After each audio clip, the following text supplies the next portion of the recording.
Chapter number 5 आहे variety of life in जो नालो आहे पंहिंजे चैप्टर जो। ऐं हिन में variety of life means biodiversity.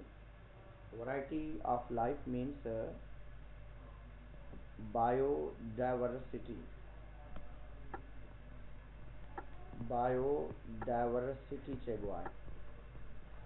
हिन जी डेफिनेशन आहे असल में बायोडाइवर्सिटी टर्म जी डेफिनेशन आहे variety of life. Variety of life is the definition of biodiversity। माना मुख्तलिफ़ क़िस्म जा जानदार, जेके भी मुख्तलिफ़ क़िस्म जा जानदार आहिनि उन्हनि खे जेकॾहिं पाण क्लासीफाई कयूं, उन्हनि खे डिफरेंट वैराइटीज़ जे लिहाज़ सां आइडेंटिफाई कयूं त उन जे लाइ पाण वर्ड यूज़ कंदा आहियूं दैट इज़ द बायो। जी बाबा छा थियो? हाणे रड़ियूं न कजो, मां पढ़ाए वठां। त हाणे किथे स्टार्ट कयोसीं पाण ॼण?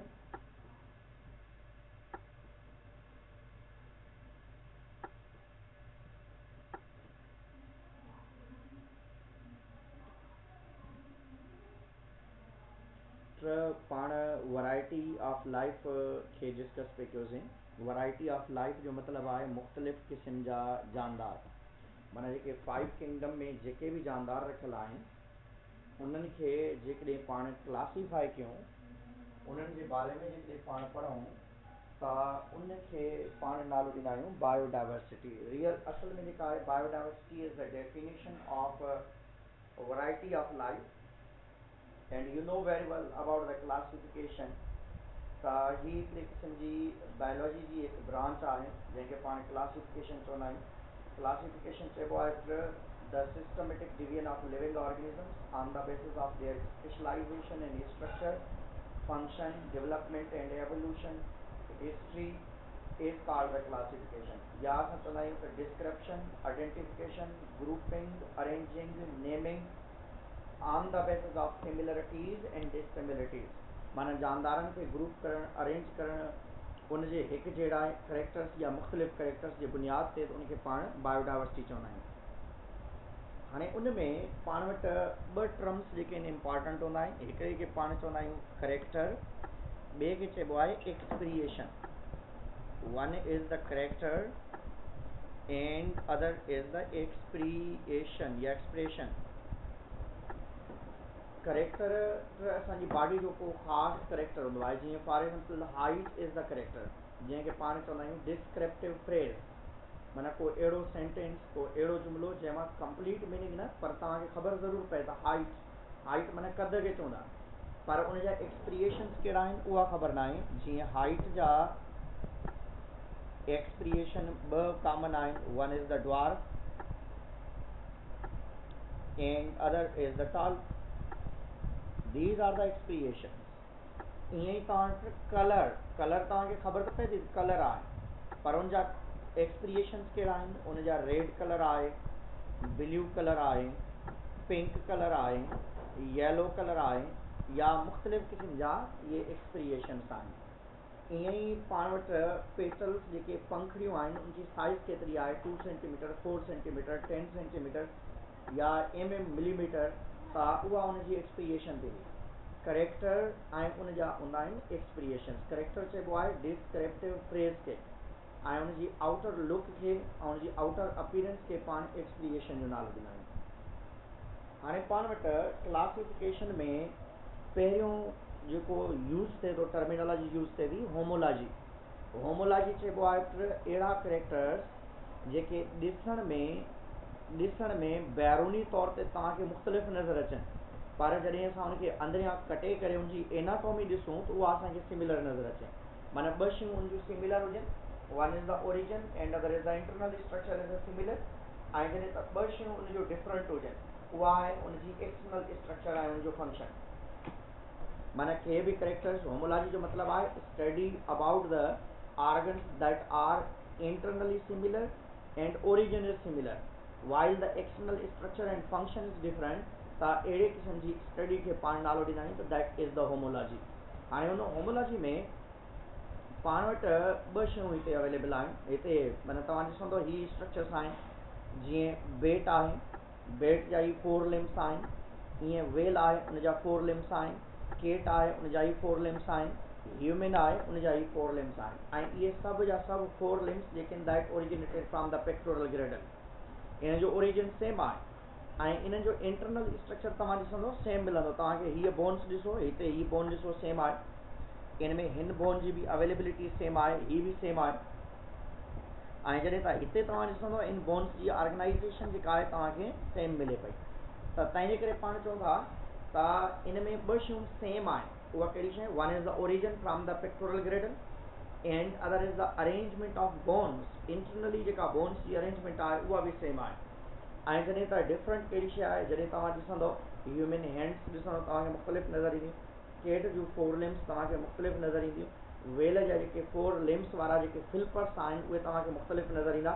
ऐं बेट जेको आहे उनजा 4 लिम्स तव्हांखे ॾिसण में मुख़्तलिफ़ ऐं इन्हनि जो फंक्शन ई अलॻि आहे ह्यूमन जेको आहे हथनि खे विढ़ण जे लाइ यूज़ करे थो खाइण जे लाइ यूज़ करे थो प्रोटेक्शन जे लाइ यूज़ करे थो ऐं केट पंहिंजे 4 लिम्स खे शिकार करण जे लाइ यूज़ करे थी वॉक करण जे लाइ यूज़ करे थी ऐं जॾहिं त वेल पंहिंजे फिल्पर्स खे स्पेशली यूज़ करे थी पाणी जे अंदरि तरण जे लाइ ऐं बेट जॾहिं तव्हां पंहिंजे इन 4 लिम्स खे फ्लाइंग जे लाइ यूज़ करे थो and biochemistry छा आहे many organisms are classified on the basis of their chemical constitution you know very well पाण जॾहिं ॾिसंदा आहियूं प्लांट जे सेल वॉल खे ॾिसंदा आहियूं फंगस जे सेल वॉल खे ॾिसंदा आहियूं ऐं उनजी केमिकल कंपोजिशन खे ॾिसंदा आहियूं या उन खां बाद में उनजे क्रोमेटोग्राफी कबी आहे क्रोमेटोग्राफी ऐं इलेक्ट्रोफोरेसिस टेक्निक आहे बायोटेक्नोलॉजी जी हिकु अहिड़ी टेक्निक आहे जंहिंजी मदद सां शयुनि खे असां ऑर्गेनाइज़ कंदा आहियूं ऐं उनजी केमिकल स्टडी कंदा आहियूं ऐं उन्हनि खे स्टडी करे करे आइडेंटिफाई कंदा आहियूं त उनजे अंदरि DNA कीअं आहे उनजी स्ट्रक्चर कीअं आहे through biochemistry it is possible to compare the amino acid sequence in the proteins of different organisms or orders the basis in the DNA उन्हनि खे बि identify cytology you know very well study about the cell खे चइबो आहे माना जानदार prokaryotic या eukaryotic आहे जानदार जे अंदरि जेके आहिनि क्लोरोप्लास्ट मौजूदु आहे या न आहे जानदार जे अंदरि जेके आहिनि कहिड़ा कहिड़ा ऑर्गेनिल्स मौजूदु आहिनि उन्हनि खे पाण आइडेंटिफाई कंदा आहियूं जीअं पाण चवंदा आहियूं बाउंडेड ऑर्गेनिल्स सिर्फ़ु यूकार्योटिक सेल में मौजूदु हूंदा आहिनि ऐं नॉन बाउंडेड ऑर्गेनिल्स जेके आहिनि उहे प्रोकार्योटिक ऐं यूकार्योटिक में ॿिन्हिनि में मौजूदु हूंदा आहिनि क्लोरोप्लास्ट जेको आहे ऑटोट्रॉफिक ऑर्गेनिज़म में मौजूदु आहे ईअं तव्हां वटि डिफरेंट टाइप जा जेके साइटोप्लाज़मिक ऑर्गेनिल्स आहिनि उन्हनि खे बि पाण आइडेंटिफाई कंदा आहियूं ऐं genetic material U know very वेल पास्ट में असां मुख़्तलिफ़ शयुनि खे असां यूज़ कंदासीं पर हिन वक़्तु जेको आहे last tool for the classification is the genetics माना का बि शइ जेकॾहिं तव्हांखे डिस्टर्ब करे थी का बि शइ तव्हांखे परेशान करे थी त last tool for the classification is the genetics तंहिं करे जेनेटिक्स आख़िरी हथोड़े जो कमु करे थो क्लासिफिकेशन जे लिहाज़ सां ऐं सभ खां जेका आहे बहितरीनु तरीक़ेकार जेको आहे उहो क्लासिफिकेशन आहे हाणे टेक्सोनॉमी हेयरarchy जे लिहाज़ सां जेकॾहिं पाण ॾिसंदासीं त systematic division of living organisms माना जॾहिं शयुनि खे तव्हां ऑर्गेनाइज़ करे रखो kingdom phylum class order family genus species खे तव्हां जॾहिं सिक्वेंस में रखो त हाणे उन सिक्वेंस में रखण वारी कंडीशन खे पाण नालो ॾींदा आहियूं त दैट इज़ द टेक्सोनॉमी हाणे उन टेक्सोनॉमी में पाण वटि किंगडम आहे डिवीजन या फाइलम आहे क्लास आहे ऑर्डर आहे फैमिली आहे जीनस आहे स्पीशीज़ आहे ऐं पाण खे ख़बर आहे kingdom phylum class order family genus species उनजे लाइ पाण चवंदा आहियूं king plays chess on fine grain sands kingdom phylum class order family genus species ऐं हिते कुझु एग्जाम्पल तव्हांजी बुक में ॾिनल आहिनि उहे यादि रखंदो छो जो आया अथव पहिरें किंगडम प्लांटिया आहे जीअं वीट जे लाइ ऐं उन खां बाद में फाइलम या डिवीजन उनजो ट्रेक्योफाइट आहे क्लास उनजो मोनोकाटिलेडानी आहे ऑर्डर उनजो पोलीज़ आहे फैमिली उनजी पोएसी आहे ऐं जीनस उनजो ट्राइटिकम आहे स्पीशीज़ उनजो इंडिकम आहे पर जेकॾहिं साइंटिफिक नेम ॾिसंदासीं त उहो ट्राइटिकम इंडिकम आहे छो जो ॿिन्हिनि खे मिलाए करे रखिबो आहे ईअं तव्हां वटि हाउस फ्लाई आहे उनजो kingdom Animalia phylum Arthropoda class insects आहे ऑर्डर डिप्टेरा जे बारे में 2-3 दफ़ा क्वेश्चन आयो अथव त डिप्टेरा आहे छा डिप्टर जेको आहे that is the order of the specially the house fly जो ऑर्डर अथव ऐं 2-3 दफ़ा पुछियो अथनि त इहो छा आहे ऐं कहिड़े तरीक़े सां आहे त this is the order that is the order of specially insect आहे या इन में जेको आहे जेके बि तव्हां वटि हाउस फ्लाई वारा ग्रुप वारा जानदार आहिनि उनमें जीनस जो मस्का अथव ऐं जी स्पीशीज़ जेका आहे उहा डोमेस्टिका आहे, तंहिंजे करे Musca domestica is the scientific name of this bird. ऐं ॿिया बि खोड़ सारा जानदार आहिनि, ह्यूमन जो बि पुछियो अथनि काफ़ी दफ़ा, ऐं अर्थवॉर्म जो बि पुछियो अथनि, जेको तव्हांजे बुक में ॾिनल अथव उनजे बारे में ज़्यादातर ॾींदा रहंदा अथव। त इन खां बाद में पाण वटि हिते हिकु ॿी शइ बि ॾिनल आहे, जीअं कार्न या ज़ी मेज़ जो बि ॾिनल अथव, किंगडम प्लांटी अथव, डिवियन उनजो एंथोफाइटा अथव, ऐं क्लास एंजियोस्पर्मी आहे उनजो, आर्डर उनजो पोलीज़ आहे, फैमिली उनजी पोएसी आहे, जीनस उनजो ज़ी आहे, ऐं स्पीशीज़ उनजो मेज़ आहे। तंहिंजे करे साइंटिफिक नेम कॉमनली पाण ज़ी मेज़ जे नाले सां इनखे आइडेंटिफाई कंदा आहियूं। ऐं पाण वटि पहिरीं क्लासिफिकेशन में कार्लिनियस टू किंगडम इंट्रोड्यूस कराया, यू नो वेरी वेल, किंगडम प्लांट ऐं किंगडम एनिमिलिया जो नालो ॾिनई, ऐं बाद में टियों किंगडम इंट्रोड्यूस थियो जंहिंखे प्रोटिस्टा जो नालो, प्रोटोज़ोआ जो नालो ॾिनो वियो, दैट इंट्रोड्यूस बाय अर्नेस्ट हैकल। ऐं अॻिते अची करे 5 किंगडम इंट्रोड्यूस कया, ऐं ये 5 किंगडम्स जेके आहिनि रॉबर्ट एच विटकर इंट्रोड्यूस कया। पहिरें किंगडम खे उन मोनेरा जो नालो ॾिनो, पोइ उन खां बाद में प्रोटिस्टा जो नालो ॾिनो, पोइ उन खां बाद में एनिमिलिया, फंजाई ऐं प्लांटी वारा जानदार आहिनि। हीअ सभु मल्टी सेलुलर आहिनि, हिते उन यूनिसेलुलर स्टॉक के आहिनि, ऐं प्रोकारियोटी वारा जानदार आहिनि। ऐं उन में पाण ॾिसंदासीं त पहिरें रॉबर्ट एच विटकर 1969 में उन 5 किंगडम इंट्रोड्यूस कराया। पहिरें किंगडम जो नालो रखियो किंगडम मोनेरा, जंहिंमें सभ जा सभु प्रोकारियोट्स रखिया। All prokaryotes are placed in kingdom Monera, ऐं किंगडम प्रोटिस्टा जे अंदरि उन तमामु यूनिसेलुलर ऑर्गेनिज्म रखिया एक्सेप्ट यीस्ट। ऐं किंगडम फंजाई जे अंदरि तमामु मल्टी सेलुलर ऑर्गेनिज्म रखियईं, ऐं नॉन क्लोरोफाइलस ऑर्गेनिजम्स जेके आहिनि multicellular non chlorophyllous except yeast. ऐं किंगडम प्लांटी में वरी उन खिचड़ी ठाही, छो जो उनमें chlorophyllous multicellular organism algae बि रखियईं ऐं मल्टी सेलुलर प्लांट्स बि रखियईं। तंहिं करे kingdom Plantae of Robert H Whittaker जेको आहे 1969 में जेको उन इंट्रोड्यूस करायो, उन प्लांटी जे अंदरि उन मल्टी सेलुलर अल्जी ऐं मल्टी सेलुलर तमामु प्लांट्स जेके आहिनि उहे कंहिंजे अंदरि रखिया, किंगडम प्लांटी जे अंदरि। किंगडम एनिमिलिया सभ जा सभु मल्टी सेलुलर हुया, ऐं चेंजिस प्रोपोज बाय मैगुलस जेके आहिनि उहे propose that multicellular plants like organisms, multicellular algae should be separated from the kingdom plantae and placed in unicellular organisms. Kingdom protista should be replaced with the protoctista.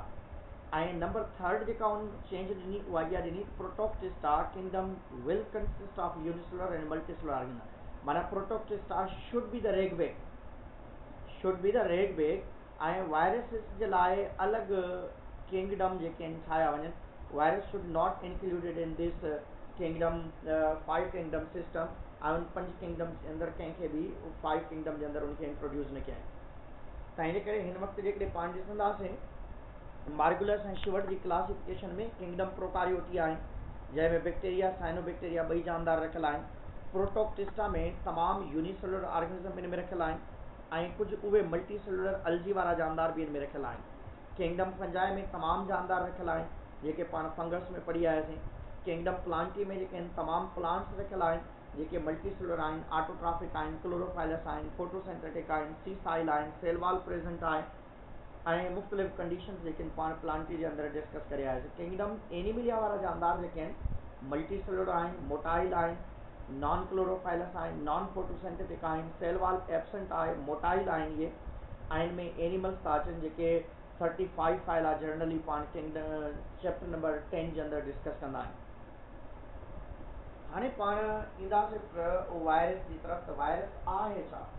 What is virus? Who discover the virus? Virus non cellular हिकु अहिड़ी शइ आहे। Virus word जी असल में meaning poison अथव। The term virus is taken from the Latin language which means the poison. ऐं virus जे लाइ 1892 फर्स्ट टाइम जेको आहे रशियन बायोलॉजिस्ट इनखे इंट्रोड्यूस करायो, आइवानोवस्की, ऐं उन वायरस जो नालो TMV virus, tobacco mosaic virus, छो जो इनखे टोबैको प्लांट्स मां कलेक्ट कयो वियो, तंहिंजे करे इन जो नालो रखियो वियो टोबैको मोज़ेक वायरस। ऐं वायरस 1892 में फर्स्ट टाइम आइवानोवस्की इंट्रोड्यूस कराया। ऐं 1935 में इन अमेरिकन माइक्रोबायोलॉजिस्ट जेको आहे स्टैनली वेंडल जंहिंखे पाण चवंदा आहियूं, उन माइक्रोस्कोप जे बेस ते इन जी स्ट्रक्चर खे बि आइडेंटिफाई कयो त हीअ वायरस कीअं हूंदा आहिनि, कहिड़े तरीक़े सां हूंदा आहिनि, ऐं वायरस खे उन क्रिस्टलाइज़ बि कयो। TMV वायरस खे छा कयो उन्हनि, क्रिस्टलाइज़ कयो ऐं क्रिस्टलाइज़ करण खां बाद में ख़बर पई त वाकई जानदार या वायरसिस अहिड़े क़िस्म जा हूंदा आहिनि, माना वायरस लिविंग बि आहे, नॉन लिविंग कैरेक्टर्स बि अथसि। माना जॾहिं वायरस खे क्रिस्टलाइज़ कयो वियो ऐं उहो क्रिस्टलाइज्ड वायरस जॾहिं तंबाकू प्लांट जे अंदरि इंसर्ट कयो वियो त it become change into the living organism या लिविंग थिंग।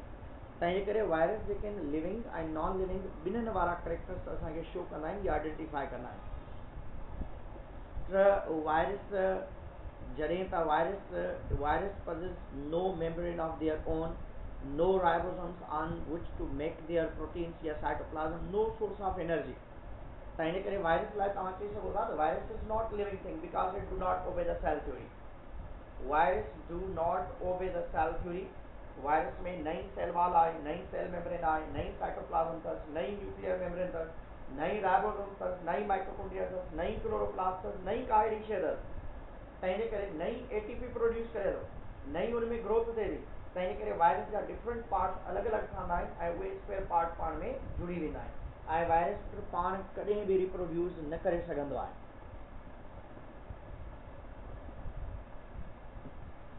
तंहिंजे करे पाण चवंदा त वायरस में नई लिविंग कैरेक्टर्स आहिनि, कंप्लीट लिविंग कैरेक्टर्स आहिनि ऐं नई ही नॉन लिविंग आहे। नॉन लिविंग फ्रॉम सेंस में न आहे, छो जो वायरस पंहिंजी बॉडी जी तादाद वधाए सघे थो, माना नंबर ऑफ वायरसिस जेके आहिनि उहे नंबर में इंक्रीज थी सघंदा, तादाद में इंक्रीज थी सघंदा ऐं हू रिप्रोड्यूस कराए सघे थो।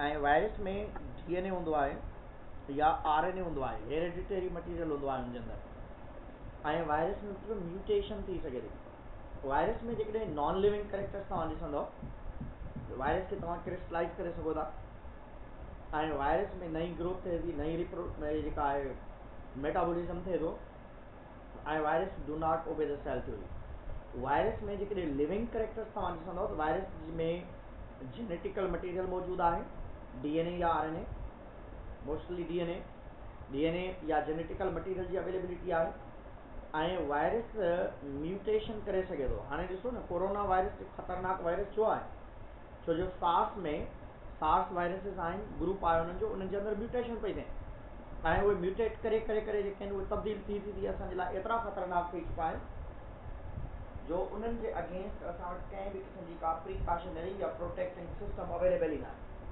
तंहिंजे करे वायरस जेके आहिनि उनमें जेनेटिकल मटीरियल मौजूदु आहे, वायरस में म्यूटेशन थी सघे थी ऐं वायरस जेके आहिनि उहे पंहिंजी तादाद खे इंक्रीज़ कराए सघनि था, पाण नथा करे सघनि पर कंहिं लिविंग सिस्टम जी मदद सां by using the machinery of host they can increase in number.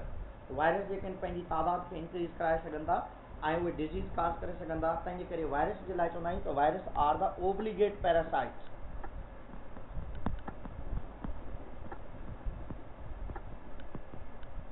Obligate parasite जो मतिलबु इहो हूंदो आहे त ही उहे जानदार या उहे शयूं आहिनि जेके कंहिं होस्ट ते डिपेंड कंदियूं आहिनि, विदाउट कैन नॉट सर्वाइव। माना दे बिहेव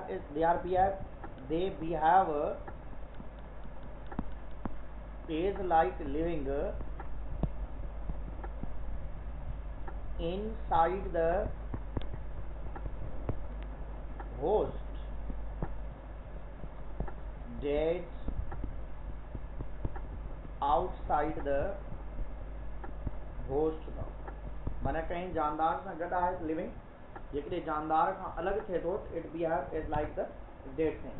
तंहिं करे वायरस लिविंग वारो करेक्टर बि रखनि था, वायरस जेके नॉन लिविंग वारा करेक्टर्स बि उनजे अंदरि अवेलेबल आहिनि। वायरस जेकॾहिं साइज़ जे लिहाज़ सां पाण ॾिसंदासीं त इनजी तक़रीबन साइज़ 20 नैनोमीटर टू 50 नैनोमीटर हूंदी अथव। त साइज जे लिहाज सां 20 नैनोमीटर टू 250 नैनोमीटर हूंदा आहिनि. That are the smallest entities आहिनि. वायरस जेके आहिनि that are the entities means that are the bodies that are the things that are the non cellular structures. Virus non-cellular. Virus do not obey the cell theory. That's why that are not placed in the living five kingdoms. Virus के 5 kingdoms के अंदर उनजे करे न रखियो वियो आहे छो जो वायरस लिविंग न आहिनि. किन जे बेस ते लिविंग न आहिनि? सेल जे बेस ते लिविंग न आहिनि छो जो cell is the basic structural and functional unit of life. They do not obey the cell theory. जॾहिं सेल थ्योरी खे ओबे ई नथा कनि त पोइ उनखे लिविंग कीअं चवंदासीं. तंहिंजे करे वायरस जेके आहिनि स्मॉलेस्ट बि हूंदा आहिनि. जेके आहिनि फ्यू उनमें तक फ्यू जीन्स खां वठी करे अबाउट 200 जीन्स जेके आहिनि उहे अवेलेबल हूंदा आहिनि. फ्यू जीन्स जे लिहाज़ सां माना तक़रीबन 4 खां मथे जेके आहिनि जीन्स थी सघंदा. ऐं वायरस जेके पाण ॾिसंदासीं उनजा बॉडी जा 3 पार्ट्स हूंदा आहिनि. हिकिड़े खे पाण चवंदा आहियूं हेड, and this one is the neck, and this one is the tail. Virus body, normally virus consists of 3 main parts. One is the head, second one is the neck, and third one is the tail. Tail. Virus ji body जा 3 parts हूंदा आहिनि. One is the head, other is the neck, third one is the tail. Neck possesses the DNA or RNA. Head possesses the head में छा हूंदो आहे? Head region जेको हूंदो आहे हिन जो हेड possesses DNA या RNA हूंदो आहे. ऐं हेड रीजन जे ॿाहिरां कवरिंग हूंदी आहे जंहिंखे पाण कैप्सिड चवंदा आहियूं. हेड कवर्ड बाय कैप्सिड. कैप्सिड हमेशा कैप्सोमर प्रोटीन्स जो ठहियल हूंदो आहे. कैप्सोमर प्रोटीन्स जो ठहियल हूंदो आहे. हेड possesses genetical material. That genetical material is known as a DNA or RNA. ऐं हेड जे ॿाहिरां या DNA मटीरियल जे ॿाहिरां कवरिंग हूंदी आहे उनखे कैप्सिड चइबो आहे. ऐं उन कैप्सिड जी केमिकल कंपोजिशन कैप्सोमर प्रोटीन्स जी ठहियल हूंदी आहे. ऐं इन कैप्सिड जे ॿाहिरां बि हिकिड़ी स्ट्रक्चर हूंदी आहे जंहिंखे पाण एनवलप चवंदा आहियूं. अहिड़ा वायरस जेके एनवलप्ड हूंदा आहिनि that are more pathogenic, that are more dangerous. उहे वधीक ख़तरनाक हूंदा आहिनि या घणा जेके डेंजरस हूंदा आहिनि. ऐं नेक वारो रीजन जेको आहे that is the communication in between the head and tail region. ऐं जेको टेल वारो रीजन आहे ही ट्यूब्यूलर हूंदो आहे, सेंट्रली हालो हूंदो आहे. ऐं को बि मटीरियल जेकॾहिं ॿाहिरि निकिरंदो आहे उहो इन जे टेल रीजन मां सेंट्रली ट्यूब जे अंदरां हालो रीजन मां मटीरियल्स जेके आहिनि ॿाहिरि निकिरंदा आहिनि या रिलीज़ आउट थींदा आहिनि. त हिन जी बॉडी जा 3 पार्ट्स आहिनि. One is the head, other one is the neck, and last one is the tail. Tail जे मथां ही टेल फाइबर्स आहिनि. And these tail fibres are responsible to recognise the host. Host खे recognise करणु, host सां attach थियणु, उन host जी body सां जेको आहे रिसेप्टिविटी ॾेखारणु कंहिंजो कमु हूंदो आहे इन टेल रीजन जो कमु हूंदो आहे.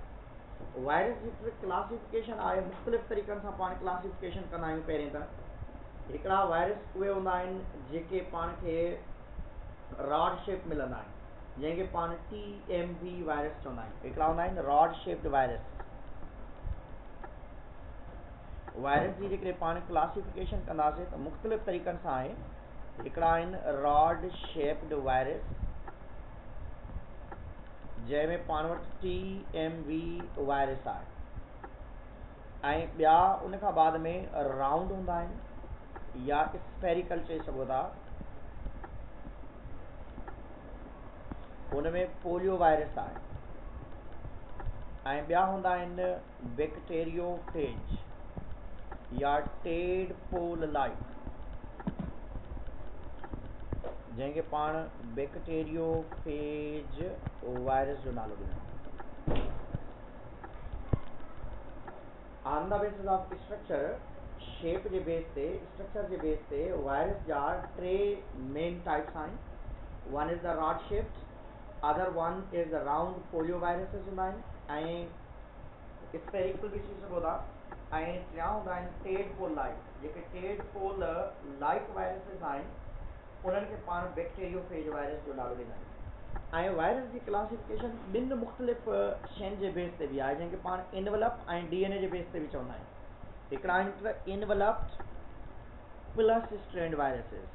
प्लस स्ट्रैंड जो मतिलबु इहो हूंदो आहे त जॾहिं वायरस पंहिंजे होस्ट सां चिपके थो या होस्ट जी बॉडी जे अंदरि इंसर्ट थिए थो त उनजे अंदरि हू डायरेक्टली mRNA जी फॉर्मेशन कराईंदो आहे ऐं पंहिंजा बॉडी पार्ट्स डेवलप कराईंदो आहे। वायरस हिकिड़ा हूंदा आहिनि प्लस स्ट्रैंड, ॿियनि शयुनि जी तव्हांखे ख़बर आहे, पर प्लस स्ट्रैंड वायरसिस कहिड़ा हूंदा आहिनि? when insert their genetical material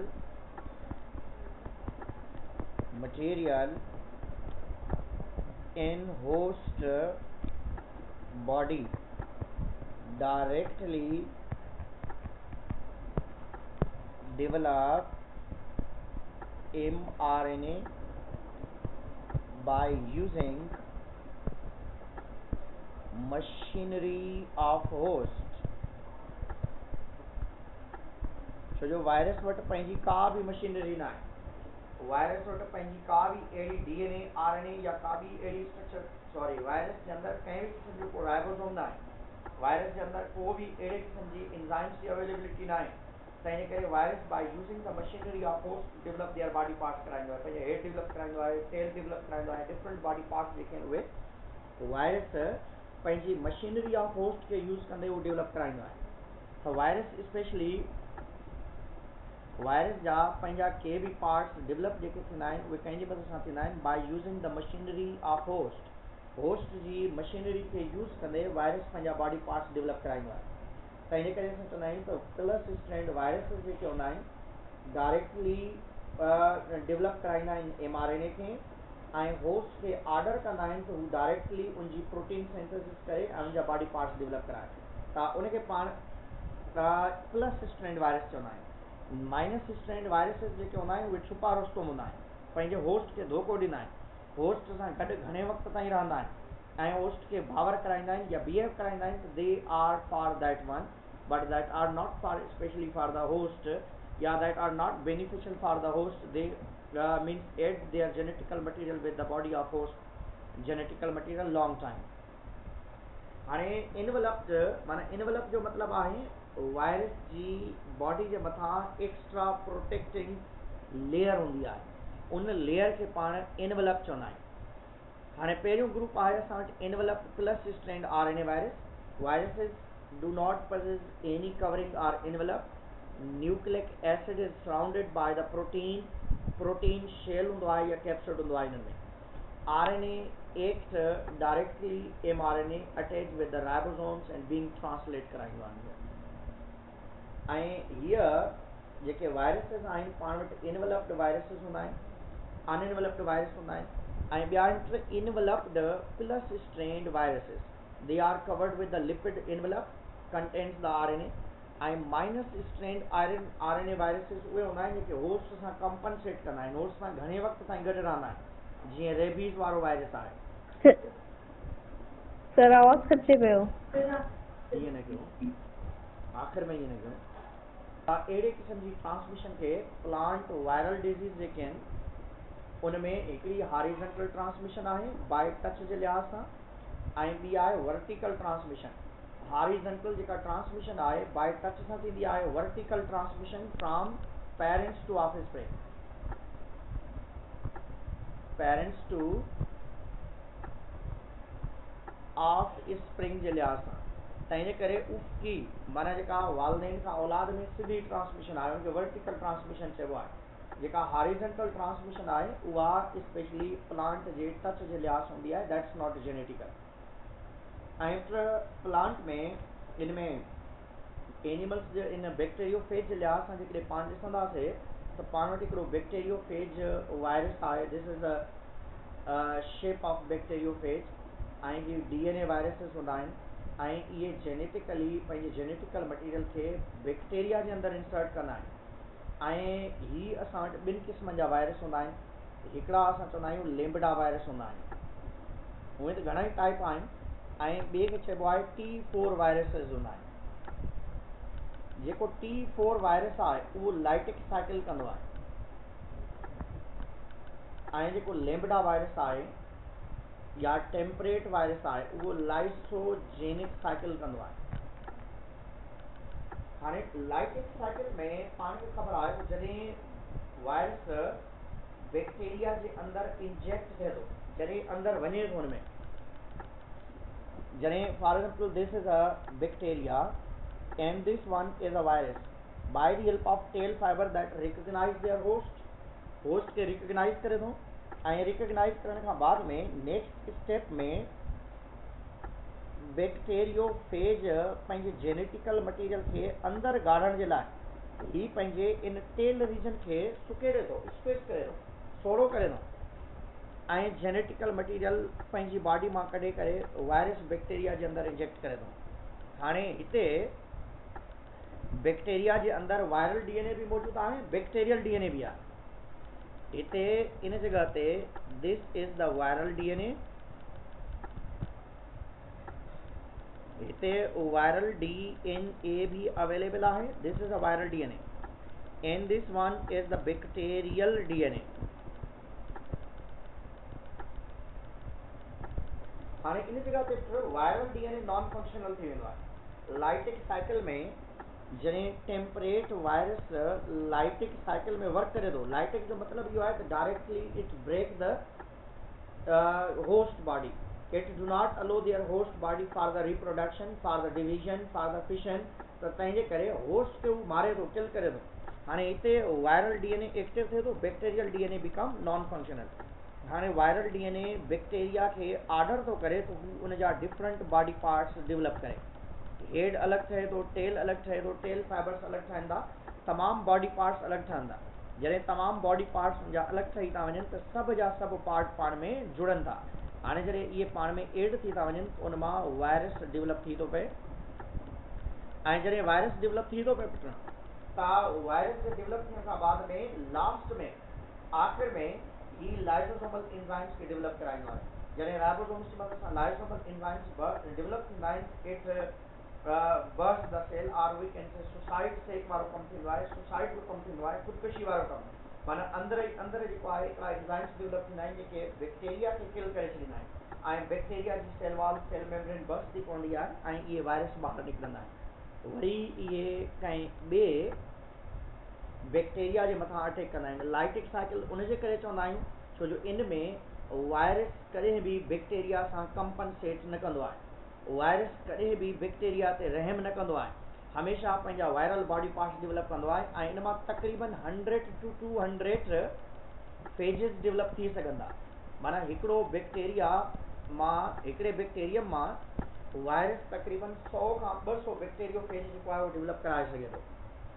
ऐं ॿियो जेको साइकिल हूंदो आहे जंहिंखे पाण लाइसोजेनिक साइकिल चवंदा आहियूं, लाइसोजेनिक साइकिल में वायरस खे पाण नालो ॾींदा आहियूं लेम्बडा वायरस, ऐं इन लेम्बडा वायरस में हिकिड़ो टेल फाइबर हूंदो आहे। T4 में जेके जाम सारा हूंदा आहिनि, T4 जेकॾहिं पाण ॾिसंदासीं त T4 में जाम सारा टेल फाइबर्स हूंदा आहिनि, ऐं जॾहिं त लेम्बडा जे अंदरि हिकिड़ो ई टेल फाइबर हूंदो आहे, ऐं हिकिड़े ई इंसान। हाणे इन लाइसोजेनिक साइकिल में थींदो छा आहे, असल में लाइसोजेनिक साइकिल में 2 साइकिल्स थींदा आहिनि, हिकिड़ो कंपनसेशन जे लाइ हूंदो आहे जंहिंखे लाइसोजेनिक साइकिल चवंदा आहियूं, ॿियो लाइटिक जे लाइ। पहिरें वायरस बैक्टीरिया ते अटैक करे थो, ऐं सेम तरीक़े सां बैक्टीरिया जे अंदरि जेनेटिकल मटीरियल इंसर्ट करे थो। हाणे जॾहिं इंसर्ट करे थो त हिकिड़े ई बैक्टीरिया जे अंदरि 2 जेनेटिकल मौजूदु आहिनि, मटीरियल मौजूदु आहिनि, वायरल DNA बि आहे, बैक्टीरियल DNA बि आहे। माना अहिड़ो बैक्टीरिया जंहिंजे अंदरि वायरल DNA मौजूदु हुजे ऐं बैक्टीरियल DNA बि मौजूदु हुजे, पर वायरल DNA एक्टिव हुजे ऐं bacterial DNA viral DNA non functional हुजे ऐं बैक्टीरियल DNA फंक्शनल हुजे, त उनखे पाण नालो ॾींदा आहियूं प्रोफेज। इन में वायरल DNA नॉन फंक्शनल ऐं बैक्टीरियल DNA फंक्शनल आहे। हाणे बैक्टीरियल डीएनए फंक्शनल आहे त इन करे बैक्टीरिया के अलोड आहे टू रिप्रोड्यूस, पर हिकिड़ी शर्त तहत त जॾहिं बि बैक्टीरिया रिप्रोड्यूस करे त हमेशह वायरल डीएनए सां गॾु बैक्टीरियल डीएनए जी कॉपी बि सेंड करे।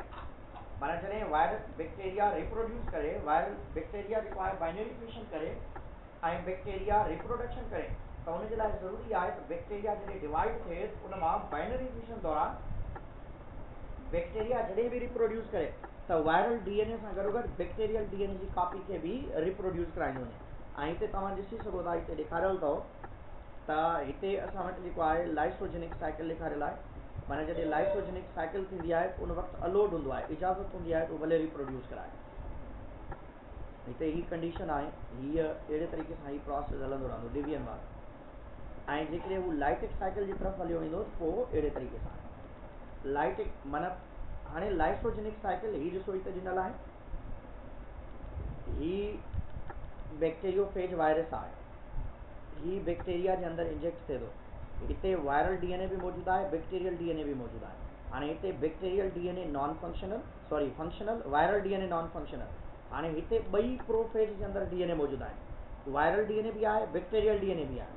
पर वायरल डीएनए मौजूदु आहे पर छुपर इस्तेमालीकार लिखियलु आहे हुते, ऐं उहो उन सां गॾु हाणे हीअ डिवाइड ऐं रीडिवाइड थींदो रहंदो, इन जी तादाद वधंदी रहंदी। हाणे जेतिरे ताईं फेवरेबल कंडीशन आहे ही प्रोसेस जारी रहंदो। जॾहिं अनफेवरेबल कंडीशन थींदी त उन दौरान बैक्टीरिया जे अंदरि मौजूदु जेको वायरस आहे उहो कावड़जी पवंदो ऐं पंहिंजा बॉडी पार्ट्स ठाराईंदो ऐं पंहिंजे डीएनए खे एक्टिवेट करे छॾींदो। ऐं जॾहिं वायरल डीएनए एक्टिवेट थींदो त it become change into the lytic cycle. माना जेके लैम्बडा वायरस आहिनि फेवरेबल कंडीशन में लाइसोजेनिक साइकिल कंदा आहिनि, अनफेवरेबल कंडीशन में उहे लाइटिक साइकिल कंदा आहिनि त जीअं उन्हनि जी तादाद वधे। हाणे इन्हनि में बि राउंड अबाउट 100 to 200 पेजिस हिकिड़े बैक्टीरिया जी मदद सां डेवलप थी सघनि था। त अॼु जे लाइ काफ़ी अथव, सुभाणे इंशाअल्लाह जेके डिज़ीज़ आहिनि उहे पढ़ंदासीं। इन्हनि खे पढ़ी अचिजो त इन मां